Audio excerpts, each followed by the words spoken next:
Buenas tardes, estimados y estimadas estudiantes.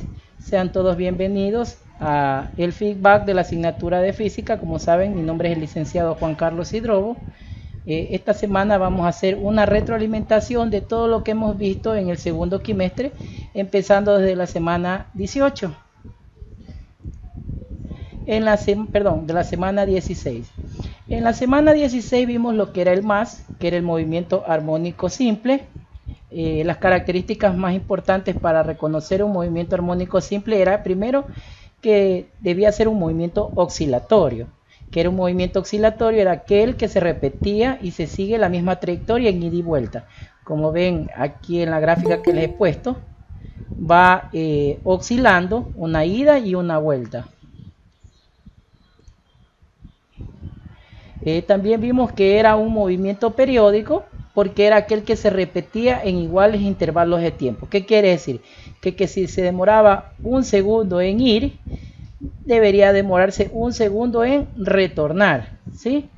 Otra característica era que era un movimiento vibratorio. ¿Qué quiere decir esto? Que tiene su origen en un punto inicial, un punto medio, y en cada vibración siempre va a pasar por él. Siempre va a haber un punto medio donde pasa esta oscilación. Entonces prácticamente lo que podríamos decir el movimiento armónico simple es que es un movimiento que es tanto vibratorio y por lo tanto también es periódico y oscilatorio. Aquí tenemos la gráfica de cómo en matemáticas se representaba un movimiento armónico simple. Se lo hacía gracias a una curva sinusoidal con una oscilación de ida y una de retorno, donde el intervalo que se demoraba en ir y retornar era un periodo, representado por la letra T mayúscula. También había una amplitud, ¿sí?, que se representaba por la letra A, que era, en otras palabras, la distancia recorrida en la ida o la distancia recorrida de retorno. Siempre había una masa mostrada en la posición del equilibrio hasta que comenzaba a oscilar. En el ejemplo siempre poníamos lo que era un resorte, y a lo que jalamos el resorte, este material comenzaba a expandirse y contraerse y comenzaba a oscilar. Y siempre va a haber una línea del equilibrio que va a ser el eje o nuestro sistema de referencia. Para el caso que vemos aquí, vemos que el sistema de referencia es el eje X para la propagación de la onda y para la amplitud el eje Y. Aunque también se puede dar movimiento armónico simple cambiando este sistema de referencia, en donde la propagación sea el eje Y y la amplitud esté dibujada en el eje X. La amplitud, como les digo, es representada algebraicamente por la letra A y era el máximo desplazamiento desde el equilibrio y no a la oscilación total. Eso habíamos visto en la semana 16. Las características del MAS, como les decía, que era periódico, pues cada cierto tiempo las variables del movimiento vuelven a tomar el mismo valor. Es oscilatorio o vibratorio, pues cada cuerpo oscila alrededor de la posición del equilibrio sobre un plano constante. También es un movimiento rectilíneo con cambio de sentido, porque va yendo y viniendo. Entonces este cuerpo se mueve entre dos puntos separados de la posición de equilibrio de la misma distancia, lo que conocemos como amplitud de la oscilación. Se describe mediante una función armónica que puede ser tanto el seno como el coseno.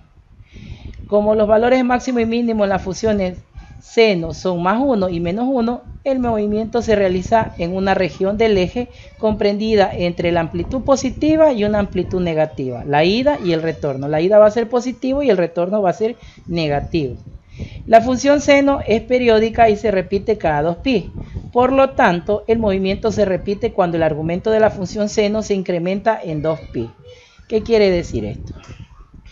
Que para el movimiento armónico simple podemos dos formas de representarlo, con una función seno o con una función coseno, ¿sí?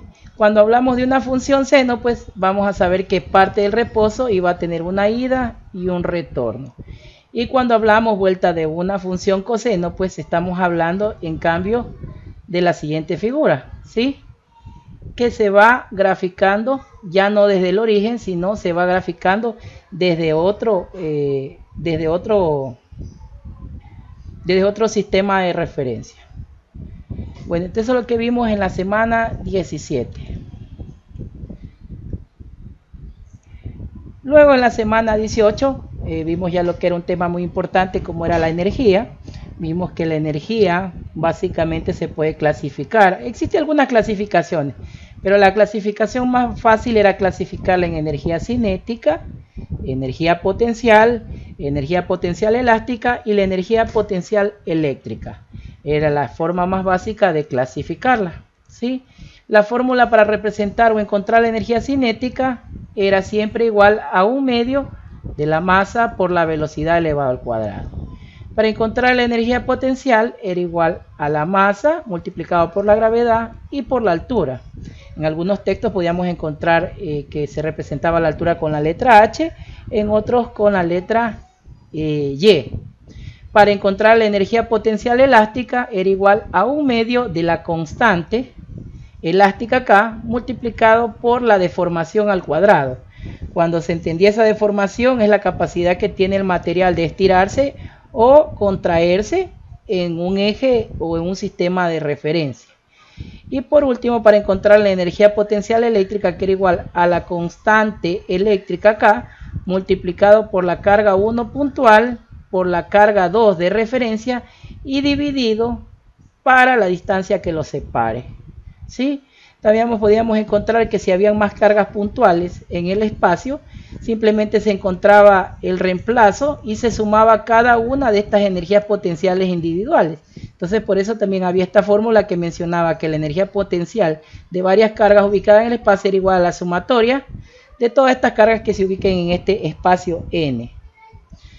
Ahora vamos a recordar que la energía cinética es la energía que tienen los cuerpos por el hecho de estar en movimiento. Su valor depende de la masa del cuerpo m y su velocidad.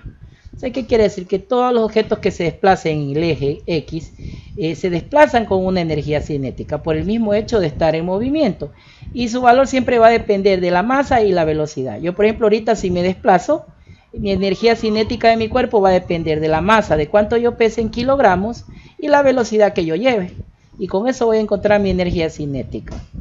La energía potencial, en cambio, es la energía que tienen los cuerpos por ocupar una determinada posición, ¿sí? Su valor va a depender de la masa del cuerpo, la gravedad y la altura sobre la superficie. En este caso ya va a ver lo que es la altura. Entonces, ¿cuándo vamos entonces a encontrar la energía potencial? Cuando tengamos un sistema de referencia donde el móvil ya no se encuentre en el eje X, sino se encuentre en el eje Y. En este caso se va a ver afectado ya no solamente por la masa y la velocidad, sino se va a ver afectado por la gravedad, que es lo que la trae al centro de la Tierra. También tenemos lo que es la energía potencial elástica, que es aquella energía potencial que tiene un cuerpo cuando sufre una deformación. ¿Qué se entiende por deformación? Cuando tenemos materiales como el elástico, el caucho o todo material que se pueda deformar, expandir o contraer, ¿sí? Entonces su valor siempre va a depender de una constante elástica. Ahora ustedes dirán, ¿qué era esta constante elástica?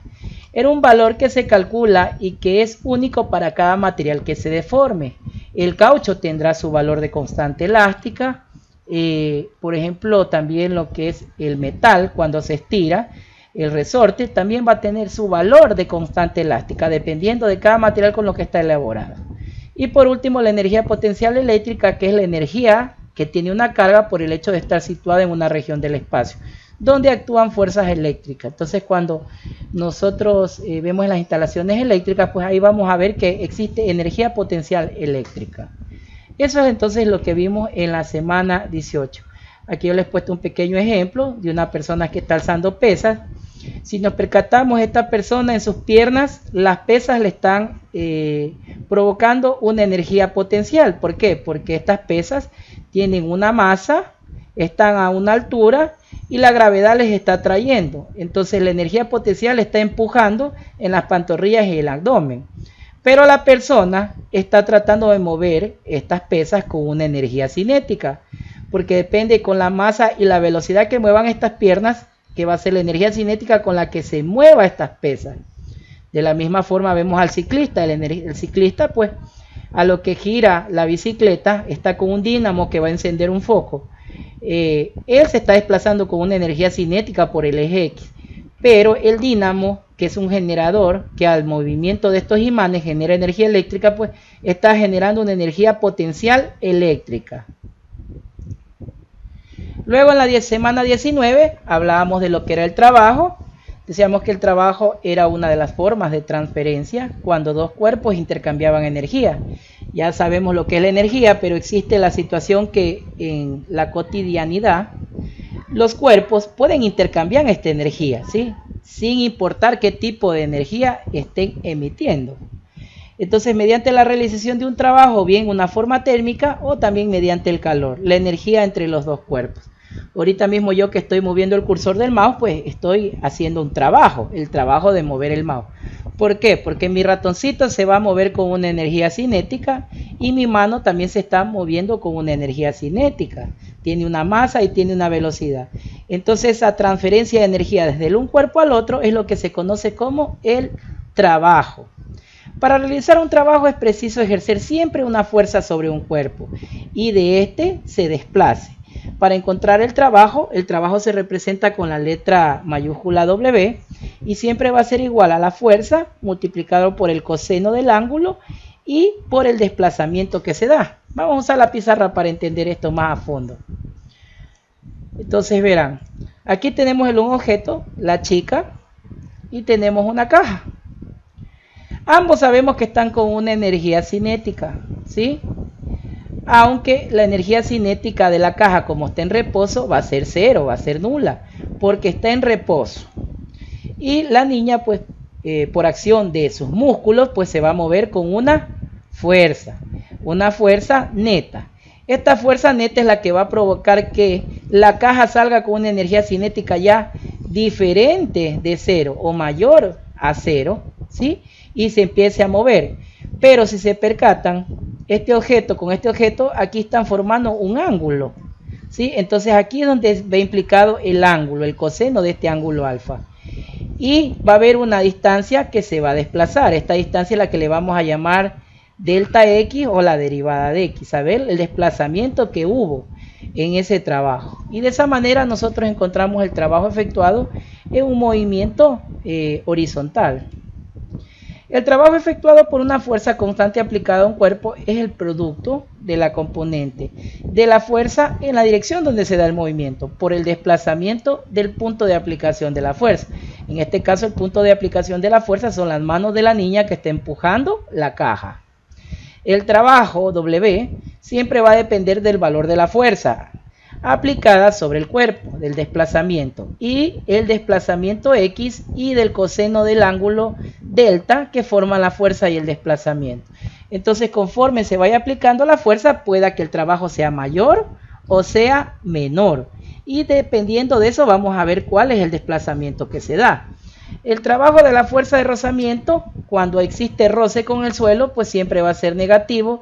Por eso es que el rozamiento hace que el cuerpo gaste energía cuando se desplaza.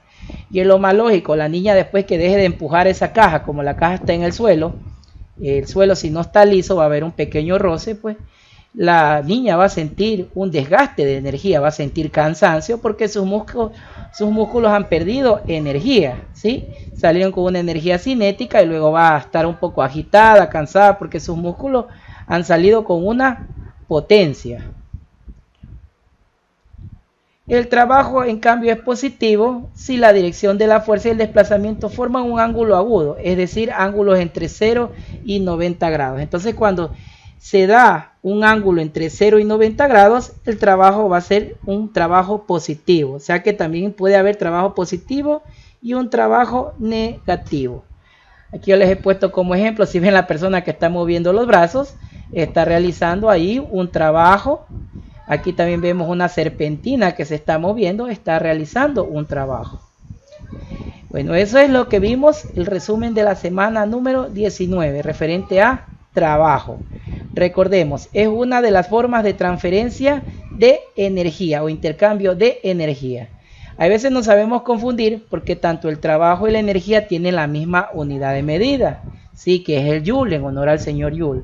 Pero la energía es algo que existe y que es natural. En cambio, el trabajo ya es la transferencia de esta energía entre dos o más cuerpos. En la semana 19 también vimos otro concepto, lo que era potencia, ¿sí? Una tercera magnitud vectorial, un tercer fenómeno físico experimentado conocido como potencia. Se lo representa con la letra P mayúscula y siempre va a ser igual al trabajo que realice dividido para el tiempo, ¿sí? En otras palabras, va a ser joules por segundo. No es otra cosa muy sencilla. Si entre dos objetos existe transferencia de energía, esta transferencia de energía se lo va a hacer en un tiempo determinado. Entonces, cuando sabemos el tiempo y sabemos el trabajo que han hecho los objetos, pues sabemos la potencia que tiene cada objeto. Por ejemplo, este niño, lo vemos aquí que está brincando, sale con una dirección. Sabemos que sale con una energía cinética, ¿sí? Si topa otro objeto, pues vamos a poder calcular el trabajo que realizó el niño al brincar de un lado a otro lado. Y si capturamos el tiempo con un instrumento de medida, pues no solo vamos a saber la energía y el trabajo, sino también vamos a saber la potencia, que es una magnitud que nos relaciona el trabajo realizado con el tiempo para emplear en hacerlo. Si una máquina realiza un trabajo, no solo importa la cantidad de energía que produce, sino también el tiempo que tarda en hacerlo, ¿sí? Es importante saber el tiempo que tarda en hacer, porque no todos los objetos van a retener la misma potencia. Todo depende de cómo estén estructurados a nivel molecular, ¿sí? Y qué tipo de fenómeno físico se experimenta en ese espacio donde existe ese movimiento. La fórmula, como ya les decía, la potencia es igual al trabajo sobre tiempo. La unidad para la potencia en el sistema internacional es el vatio o watt, representado por la letra W mayúscula, donde un vatio W mayúscula es la potencia de un sistema que suministra o transfiere un julio en un segundo. En otras palabras, si la energía y la potencia, su unidad de medida es el joule o el julio, la potencia no es otra cosa que un julio sobre segundo, así de sencillo. Entonces, la diferencia entre trabajo, energía, trabajo y potencia es que la potencia no solamente es un joule, sino es un joule sobre segundo, a diferencia de la energía y del trabajo, que su unidad de medida es el joule, ¿sí? Aquí también tenemos lo que es unas equivalencias. Cuando hablamos en el mundo de los motores, con frecuencia se suele utilizar otras medidas, unidades de medidas para medir la potencia. En los vehículos se utiliza lo que son los caballos de fuerza o el caballo de vapor.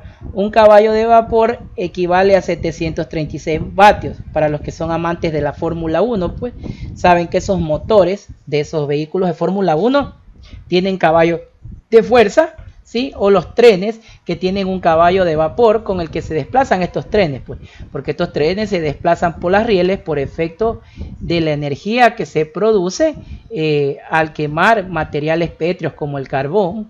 Entonces este vapor es expulsado y eso hace que mueva toda la maquinaria de este tren. Por último, cuando sobre un cuerpo actúa una única fuerza F en la dirección del desplazamiento del cuerpo, la potencia puede expresarse como el producto de la fuerza por la velocidad del cuerpo. Y con eso hemos terminado lo que es la semana 19. Luego nos vemos en la semana 20, vimos lo que era la energía mecánica. Esta energía mecánica no es otra cosa que la sumatoria entre dos tipos de energía: la energía cinética y la energía potencial. Aquí les he puesto unas pequeñas imágenes para comprender, ¿sí? La energía potencial era también a la energía potencial elástica, a la energía potencial gravitatoria o a la energía potencial eléctrica, ¿sí? Cuando hablábamos de energía cinética, era la energía con la que se desplaza un objeto en el espacio, que era la relación entre la masa por la velocidad al cuadrado. Y la energía potencial siempre se hablaba cuando el objeto se desplazaba en el eje Y se veía experimentando o se veía atraído por lo que era la gravedad, ¿sí? Entonces esto no es otra cosa de otro mundo. La energía mecánica es la energía total que tiene un cuerpo, que es la suma de la energía mecánica de que tiene un nivel macroscópico y de la energía mecánica de sus partículas. Esta recibe el nombre de energía interna. Entonces la energía mecánica es igual a la suma de la energía cinética más la energía potencial, ¿sí? Ahora, ¿cómo yo puedo traducir eso? Vamos a ver aquí el ejemplo que hemos puesto del vasito con el resorte. El vasito tiene una energía cinética al momento que se desplazara en el eje X, si se moviera en el eje X. Pero como está colgando de un resorte, también se ve una energía potencial porque tiene una piedra que le está haciendo un peso y le está trayendo hacia el suelo. Entonces en este caso la piedra no solo va a salir con una energía cinética o una energía potencial, sino va a tener una energía mecánica que va a ser igual a la suma de la energía potencial con la que tiene el vaso más la energía cinética con la que saldría la piedra de este vaso volando por los aires. Eso es la energía mecánica. En la semana 21, hablamos lo que eran los sistemas termodinámicos. Veamos que los sistemas termodinámicos se describían mediante variables termodinámicas que eran magnitudes macroscópicas. ¿Cuáles eran ejemplos de magnitudes termodinámicas? Vimos lo que era la densidad, el volumen, la temperatura y la cantidad de sustancia. En el ejemplo de densidad, yo les decía un ejemplo en una burbuja, pues sabemos que tiene una densidad esta burbuja hasta que se desintegra esa burbuja. Cuando hablábamos de volumen, no solo hablábamos de largo y ancho, sino también hablábamos alto, que toda sustancia tiene un volumen que tiene un largo, un ancho y un alto, cuando podemos verlo tridimensionalmente. La temperatura era una magnitud en cambio escalar, que hacía la referencia de cuál era el grado con el que se percibía el sistema aislado. Ahí por ejemplo veíamos el tanque, pues dentro de ese tanque debe haber una sustancia. Esa sustancia, como está aislada del mundo externo, pues guarda una temperatura que puede ser una temperatura alta o una temperatura baja, entendiéndose que esta temperatura es una variable termodinámica, y la cantidad de sustancia que se mide en moles, que es dependiendo de la sustancia que tenga ese sistema termodinámico. En la semana 21 vimos también lo que era la teoría cinético-molecular de la materia, que no era otra cosa de ver ejemplo de los émbolos, qué pasaba cuando la materia se veía sometida a una temperatura alta o a una temperatura baja. Entonces sucedía unos fenómenos físicos muy importantes y que ayudaron y fueron mucho aporte para la ciencia. Sabíamos que la materia siempre está formada por partículas, que son átomos, moléculas o iones, a las que les vamos a llamar entidades moleculares, viéndolas como moléculas, que están en continuo movimiento estas partículas, pues en ese espacio. En los sólidos, las partículas tienen un movimiento de vibración en torno a sus posiciones de equilibrio. En los líquidos, la movilidad de sus partículas es mayor que en los sólidos y menor que en los gases. Y que en los sólidos y en los líquidos las partículas se mueven aleatoriamente en todas las direcciones del espacio, tanto en los sólidos como en los líquidos. Las magnitudes termodinámicas son el resultado de los promedios de los estados y los movimientos de las partículas microscópicas constituyentes de esta materia. ¿Sí? Eso eran las magnitudes termodinámicas. Ahí también trabajamos con lo que era un simulador, cuando en nuestro émbolo, en nuestro frasco, teníamos lo que era el agua. Cuando se veía una superficie a una temperatura muy alta, el agua cambiaba su estado sólido a gaseoso y se evaporaba y trataba de salir de este émbolo, de este vaso. Y cuando vuelta se lo ponía a baja temperatura, ¿sí? A menos grados, a menos 0, vuelta las partículas cambiaban su estado y se solidificaban. ¿Y qué pasaba? Que cuando se aumentaba la temperatura, las partículas vibraban más, se movían más. Y cuando se disminuía la temperatura a menos grados, ¿qué era lo que pasaba? Las partículas buscaban el reposo y dejaban de vibrar y se movían más lento hasta llegar al equilibrio, ¿sí? Entonces esa era la teoría cinético-molecular de la materia que vimos en la semana número 21. En la semana 22 vimos equilibrio térmico y temperatura. Ahí vimos unas pequeñas fórmulas, unas pequeñas escalas para encontrar lo que era la escala Celsius, la escala Fahrenheit y la escala Kelvin. Vimos que el Kelvin era unidad medida de grado Kelvin, era una unidad de temperatura de la escala creada en 1848 por William Thomson, que fue el primer varón de Kelvin sobre la base del grado Celsius. Él establecía que el punto cero en el cero absoluto era menos 273.15 grados centígrados y conservando la misma dimensión. Estos simplemente son fórmulas que no necesitan aprenderse de memoria para poder convertir entre las diferentes escalas presentes para medir las variables termodinámicas, como es la escala Celsius, la escala Fahrenheit y la escala Kelvin. Ahorita en Machala con esto de que está el fenómeno del niño, pues sabemos que nuestro termómetro, que es nuestro instrumento de medida para medir la temperatura, pues va a tener una escala Celsius que está aumentando, ¿sí? Mucho calor extremo. Pero en otros países como por ejemplo España, Italia, vuelta a la escala Celsius está cayendo. ¿Por qué? Porque están acercándose casi al hielo, a menos 8 grados, menos 10 grados, no se aguantan el frío. Están por solidificarse, por cambiar sus partículas y convertirse en hielo. En la semana 23 vimos lo que era la energía transferida mediante calor. Vimos que había 3 formas de transferir la energía mediante calor, o sea, mediante variables termodinámicas, porque hay diferentes maneras de transferir la energía, pero la más básica para conocer o experimentar desde la física era mediante calor. La una era la conducción, luego teníamos la convección y la radiación. La conducción es fácil de comprender. Como ven en el gráfico, aquí tenemos una lupita. ¿Qué es lo que hace la lupita? Coger los rayos del sol y transmitirlos al fuego y hacer que la leña que está ahí se encienda y se produzca una llama. Entonces ahí existe la conducción, porque nosotros conducimos esa energía hacia otro medio. Vuelta a la convección tiene lugar entre los líquidos y los gaseosos. La llama, pues de aquí desde el ejemplo vemos que está emitiendo un calor, pero la convección se da cuando esta agua comienza a cambiar su temperatura, a hervir y se convierte en vapor. Ahí se dice ya no, en cambio, que no estamos haciendo una conducción, sino estamos haciendo una convección. Entonces cuando hervimos agua en la cantina, la hornilla está conduciendo la energía porque transfiere energía mediante calor, pero en cambio el agua que está cambiando su temperatura está teniendo una convección porque está convirtiéndose de líquido a gaseoso. Y por último tenemos lo que es la radiación. Cuando vemos el ejemplo más básico, los rayos solares irradian otros objetos, ¿sí?, con una energía térmica que se transmite mediante ondas electromagnéticas, o sea, ondas que no las podemos ver porque no las vemos, pero en cambio las podemos percibir o sentir porque cambian a nivel molecular la estructura de los objetos que están recibiendo esta radiación. Entonces, ese es el resumen de la semana 23, lo más fácil de comprender la energía transferida mediante calor.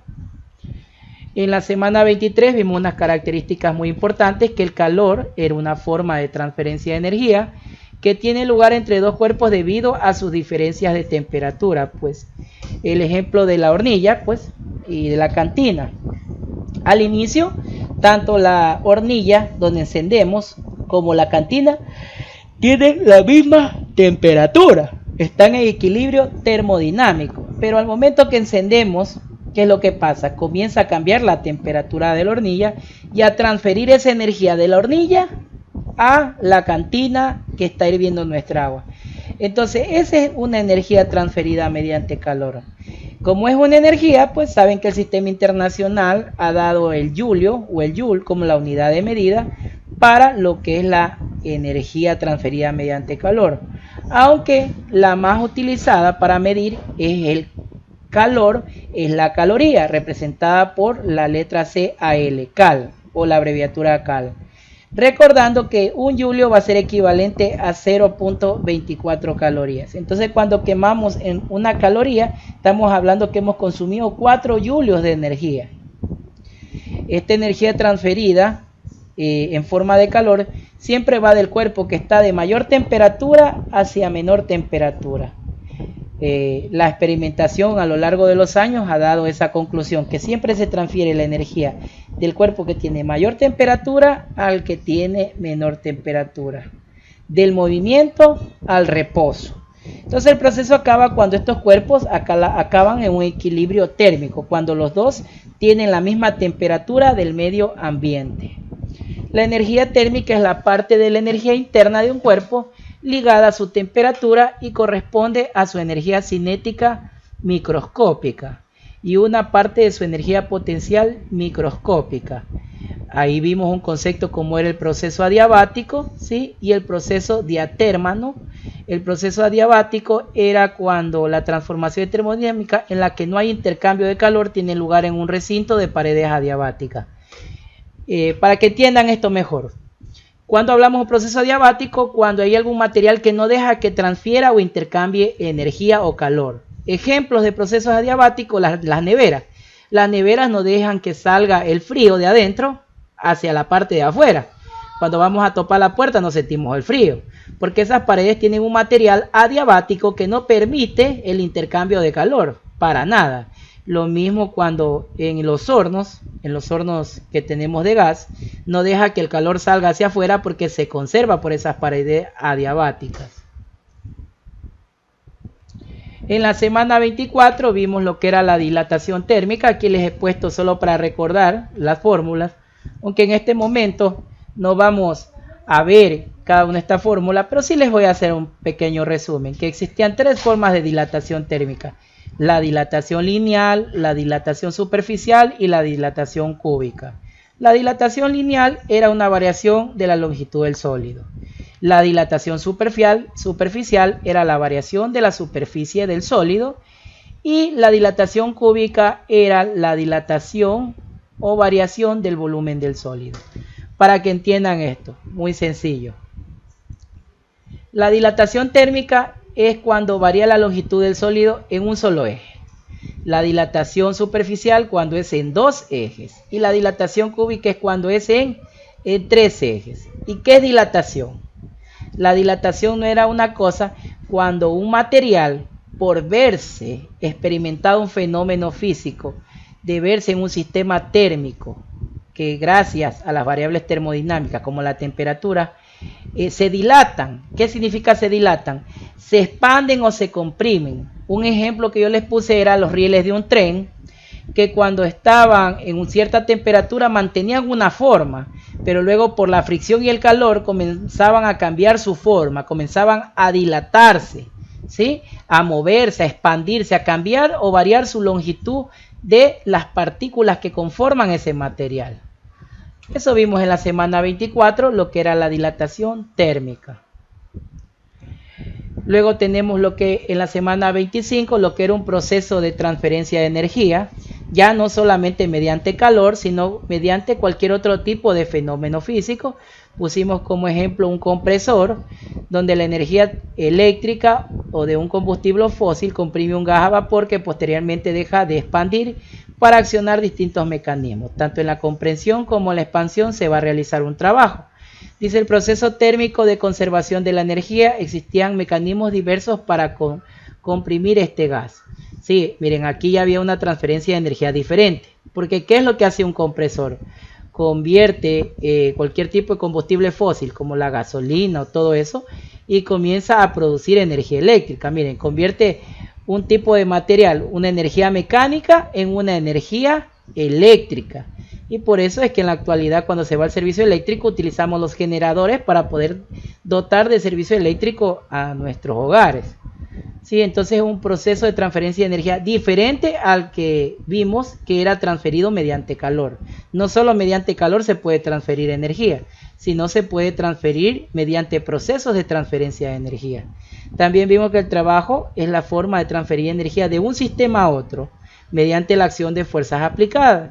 Su valor numérico se calcula a partir del producto de la fuerza por el desplazamiento del cuerpo en la dirección de la fuerza. Bueno, vamos a parar un poquito ahí en la semana 25, porque me imagino que hemos de estar un poquito cansados, ¿sí? Vamos entonces a hacer una pausa, un pequeño receso de unos 5 minutitos para que vayan a tomar agua, ¿sí? Y luego continuamos con la semana 26. Voy a desactivar la cámara y el micrófono para que vayan a descansar unos 5 minutitos, a tomar agüita, y luego concluimos con las últimas 7 semanas del resumen de este segundo quimestre. Y debido a eso, por eso dimos un break, unos 5 minutos para que ustedes descansen. Vamos a continuar, ya falta poco, faltan 7 tutorías más de revisar. Y luego con eso hacemos una sesión de preguntas para cualquier duda que hayan tenido de este feedback o retroalimentación del segundo quimestre. Bueno, ya vimos en la semana 25 lo que era el proceso de transferencia de energía. En la semana 25 pues vimos lo que era la conservación de la energía. El resumen más básico era que la energía se puede dar, es una conservación, ¿no?, entre el trabajo y la potencia y la energía. Estos procesos térmicos se basan en la conclusión de Joule de que el calor y la energía siempre van a ser equivalentes, pero para llegar a ello hay que sortear algunas trampas en el camino, ¿sí?, porque siempre va a haber un intermediario entre el calor y la energía. En los ejemplos anteriores veíamos las paredes adiabáticas, que eran las trampas en el camino. También podríamos decir que la energía potencial y cinética de un sistema pueden llamar a la suma total de su energía, que es lo que es la conservación de la energía. De hecho, esta solución funciona bien para una variedad de fenómenos, incluyendo los experimentos de Joule. Dice que los problemas surgen con la idea de contenido de calor de un sistema, por ejemplo, cuando se calienta un sólido hasta su punto de fusión. Una entrada de calor adicional provoca la fusión, pero sin aumentar la temperatura. Con este sencillo experimento vamos a considerar simplemente que la energía térmica medida solo por un aumento de temperatura como parte de la energía total de un sistema no dará una ley general completa. A ver, resumen, para que entiendan esto, tanta palabrería. El principio de conservación de la energía lo que dice es que la energía solamente se puede transferir, ¿sí?, y siempre se va a conservar. ¿Qué quiere decir? Que la energía nunca se la puede destruir. Que entre medios, entre entidades, se puede transferir la energía, pero la energía nunca se destruye, sino siempre se transfiere. Y como se transfiere, se dice que se puede conservarla. Pero para dar este proceso de transferencia de energía, siempre va a haber algunas trampas en el camino, en el medio o en el espacio donde se da este movimiento o transferencia de energía. Eso básicamente es lo que es la conservación de la energía. En la semana 26 vimos el primer principio ya de la termodinámica. Esta primera ley de la termodinámica era el principio de conservación de la energía, que indica que la energía no se crea ni se destruye, solamente se transforma de una forma a otra. En estas transformaciones la energía total siempre va a permanecer constante, es decir, la energía total es la misma antes y después de cada transformación. Miren lo que es el primer principio de la termodinámica. Dice que la energía no se destruye ni se crea, sino que se transforma, ¿sí?, de una energía a otra o se transfiere. ¿Qué quiere decir eso de transformar de una energía a otra? El ejemplo del niño en la patineta, en lo que es una pista en forma curva, el joven va hacia adelante con una energía cinética, ¿no? Pero cuando sube con una energía potencial o cambia a una energía potencial. Entonces aquí se aplica el primer principio de la termodinámica. Cuando el joven cae con una energía potencial y luego va con una energía cinética. Entonces se convierte de una energía potencial a una energía cinética. Y en la vida cotidiana esto también se ve reflejado. Por ejemplo, en las hidroeléctricas, el agua se transporta por un medio, ¿sí?, hasta que llega a la hidroeléctrica o a la represa, ¿verdad? Al momento que llega a la represa se ve contenida esta agua, y esta agua que se iba moviendo con una energía cinética, luego cae en unos generadores en forma de energía potencial. Ya sé que estos generadores que dentro tienen unos imanes, estos imanes al momento que comienzan a moverse, comienzan a mover lo que son electrones dentro de esa bobina y comienzan a generar energía eléctrica. Entonces miren, esta energía como una energía cinética se convirtió en energía potencial y luego se convierte en una energía potencial eléctrica. Ahí se da entonces el primer principio de la termodinámica, que la energía ni se crea ni se destruye, sino simplemente se transforma de un tipo de energía a otro tipo de energía. En la semana 27 vimos lo que eran las aplicaciones del primer principio de la termodinámica, vimos cómo calcular la energía interna, vimos cómo calcular lo que era Q, que es el calor, y cómo calcular W, que era el trabajo. La aplicación del primer principio de la termodinámica era muy fácil, decía que la energía interna siempre iba a ser igual a la suma del calor más el trabajo. O sea, sumar el calor más el trabajo, calculamos la energía interna de las cosas. Y eso era prácticamente aplicable a lo que son los gases. Aquí yo les he puesto el resumen para que comprendan lo que eran procesos adiabáticos, isocóricos e isobáricos. Los procesos adiabáticos era cuando existía paredes que no permitían la transferencia del calor. Por eso en este caso Q era igual a 0, o sea, el calor era igual a 0. En los procesos isocóricos ahí sí había transferencia de calor. Y en los procesos isobáricos se daba aumento de lo que era el volumen, ¿sí?, de esta energía transferida. El cálculo del trabajo era igual a la presión por la variación de este volumen, ¿sí? Era algo muy sencillo. Igual vimos lo que era un ejemplo del émbolo con sustancias y cómo se daba lo que era el fenómeno del gas dentro de este émbolo, y cómo estos gases ideales tenían fórmulas para encontrar lo que era la energía interna que producen estas partículas dentro del émbolo. En química esto lo ven ustedes más a fondo, hacen unos cálculos muy importantes y experimentan estos procesos. En la semana 28 vimos ya lo que eran las máquinas térmicas, que no es otra cosa que la aplicación de las magnitudes o de las variables termodinámicas. Veíamos cómo calcular ahí la energía interna, ¿sí?, cómo calcular lo que el rendimiento de estas máquinas térmicas. Vimos una fórmula para calcular el rendimiento de las máquinas térmicas, que no era otra cosa que el trabajo dividirlo para el calor, ¿sí? Se daban dos tipos de fenómenos en estas máquinas térmicas, ¿sí? El primer fenómeno era cuando era un motor de explosión, por ejemplo en las refrigeradoras y las bombas de calor, y había otra vuelta cuando era un modo inverso, cuando se daba lo contrario. Entonces existen máquinas térmicas, por ejemplo, como los transformadores de energía, que generan energía, ¿no es cierto? Generan energía eléctrica a partir de energía, de una energía mecánica producida por la combustión de un fósil, como es el combustible o cualquier tipo de material combustible que se pueda consumir y generar una energía térmica.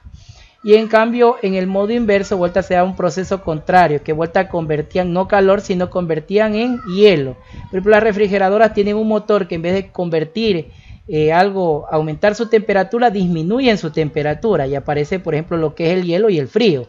Esa era la diferencia de los dos tipos de diferentes máquinas térmicas, que no es otra cosa que la aplicación de las variables termodinámicas.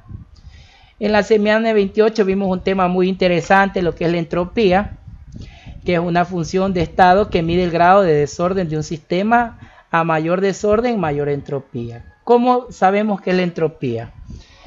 A nivel molecular, pues veíamos las partículas cuando forman un sólido, están todas ordenaditas. Cuando están de forma líquida, se van desordenando. Y cuando están gaseosas, se dispersan por el espacio. Entonces, eso es lo que es la entropía. La entropía es el desorden de estos sistemas. Pero eso es a nivel molecular, poniéndola como un ejemplo.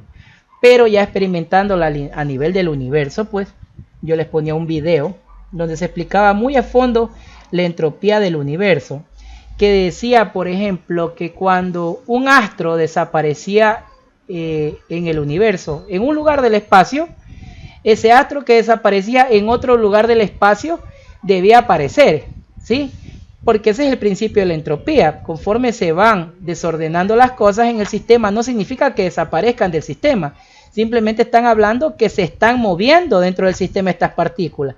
Entonces, si en una parte del espacio desapareció un astro, no quiere decir que esa energía se destruyó, porque recuerden, la energía ni se destruye ni se crea, simplemente se transfiere. Entonces, esa energía de ese astro debe transferirse a otro lugar del espacio, ya que a nivel molecular sus moléculas se han de haber transferido a otro lugar del espacio. Entonces quiere decir que la entropía aumentó.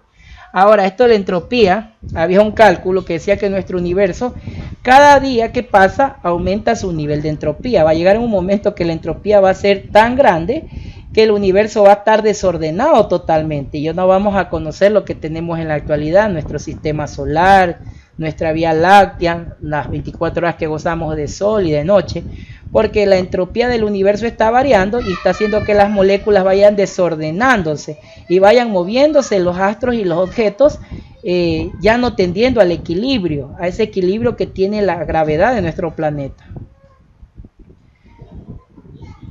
En la semana 29 hicimos un recordatorio de lo que eran las ondas, vimos las características de las ondas. Prácticamente las ondas no era otra cosa que la aplicación del movimiento armónico simple, ¿sí? Que es algo sencillo, que tenía una graficación, gracias a matemáticas se lo hacía con una curva senoidal, tenía una ida y un retorno. La ida se lo conocía como una cresta, ¿sí? Y el retorno se lo conocía como un valle. Teníamos una amplitud de onda que era la distancia de esta ida o de esta cresta o de este valle. Teníamos una longitud de onda que era desde donde iniciaba esa perturbación del espacio y donde terminaba esta perturbación del espacio. Sabíamos que las ondas no las podíamos ver, pero que sí podíamos calcular su propagación y que se propagaban en el espacio con una velocidad de onda. Esta velocidad de onda se la podía medir con la longitud de onda representada por la letra griega, ¿sí? Que vemos aquí como una Y invertida, lambda, dividido para el periodo, ¿sí? O también era igual a la longitud de onda por la frecuencia. Cuando hablamos de frecuencia estamos hablando el periodo que se demora en ir y venir, ir y venir. Estas eran las características más importantes. Un ciclo era el ir y venir de esta onda. Esta onda está graficada con una gráfico senoidal, ¿sí? Y eran cada una de las magnitudes o cada una de las variables que se veían involucradas en una onda. Por último, en la semana 30 vimos lo que era el sonido.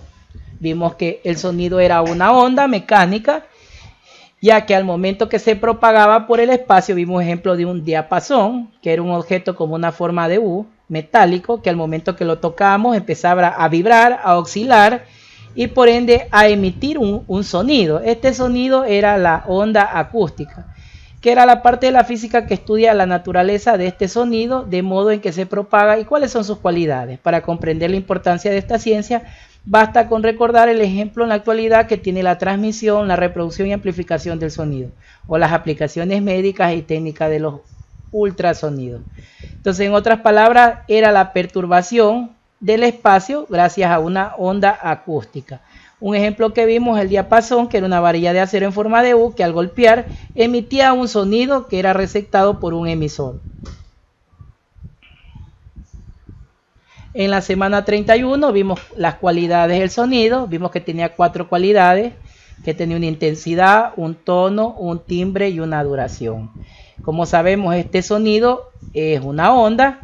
Esta intensidad no es otra cosa que el volumen acústico con la que vamos a percibir el sonido. En otras palabras, vendría a ser la amplitud de esta onda, la amplitud con la que se va propagando por el espacio. El tono vendría a ser la altura o la cualidad que nos permite distinguir entre un sonido agudo o grave. Sonido agudo cuando hablamos de una cresta y sonido grave cuando hablamos de un valle, ¿sí? El timbre, en cambio, es una cualidad que depende de la forma de onda sonora. ¿Qué quiere decir esto? Dependiendo de la nota que esté emitiendo. Porque, por ejemplo, digamos que yo tengo una onda emitida por un diapasón o cualquier instrumento que esté emitiendo un sonido y emite una onda La. Yo la grafico la onda La con mi curva senoidal, ¿no es cierto? De esta forma. Entonces la grafico como una onda aguda. Pero ¿qué pasa? Que esta misma nota La ya no es emitida por un diapasón, sino por una guitarra. Entonces va a cambiar su timbre y ahora ya no va a tener esa forma. Va a tener una forma diferente con la que se va emitiendo o propagando por el espacio. Por ejemplo, los que son DJ, pues en los reproductores de sonido, mezcladores de sonido, pues saben que ahí se ve la onda de los sonidos que se van emitiendo y ahí se va graficando esta onda. Por último tenemos lo que es la duración, que no es otra cosa que el tiempo en que se demora esa onda o ese sonido en propagarse por el espacio. Entonces, todo sonido debe tener un tiempo de propagación por este espacio. Por último, vamos a la semana 32, lo que es la contaminación acústica. Con esto ya vamos a culminar este feedback del segundo quimestre. Le puse una pequeña caricatura de qué era la contaminación ultraacústica, que es cuando nuestros oídos perciben sonidos muy agudos o muy graves. Según el sistema internacional, la unidad de medida para percibir estos sonidos es el decibel o los decibelios. Entonces se dice que nuestro oído hasta 60 decibelios puede soportar para no tener contaminación acústica. Pero pasado los 60 decibelios, pues vamos a tener problemas con nuestros oídos y vamos a tener consecuencias. En países desarrollados, en las grandes ciudades como México, que tiene mucha población, o Japón, o Nueva York, existen leyes para prevenir esto de la contaminación acústica. En ciudades muy grandes aquí en Ecuador como Quito, pues dormir por las noches es complicado por el tremendo ruido ocasionado por los claxons de los vehículos. Entonces, por ese sentido es que es importante tener presente en física la contaminación acústica, que es cuando se propagan muchas ondas o muchos sonidos por el espacio que tienen una intensidad medida en decibelios que supera a los 60, que es el estándar permitido por nuestros oídos. Dentro de esta contaminación acústica, la Organización Mundial de Salud establecía que los 65 decibelios era el límite máximo aceptable de un ruido en las poblaciones y que las fuentes generadoras de ruido en el entorno siempre eran diversas. Era por ejemplo, las fábricas industriales, locales musicales, los aviones, ¿sí? Eso vimos en lo que era la semana 32, lo que era el ruido. Bueno, entonces yo les agradezco mucho por participar, nunca es tarde, una educación de adultos, una educación online. Ese es el resumen de todo el segundo quimestre. Voy a dejar de compartir pantalla para que activen sus cámaras y para ver si que tenemos alguna pequeña preguntita de lo que hemos visto en este pequeño resumen del segundo quimestre. He tratado de hacer lo más corto y lo más breve para que ustedes no tengan problemas. Tenemos entonces alguna pequeña pregunta de lo que hemos visto hoy día.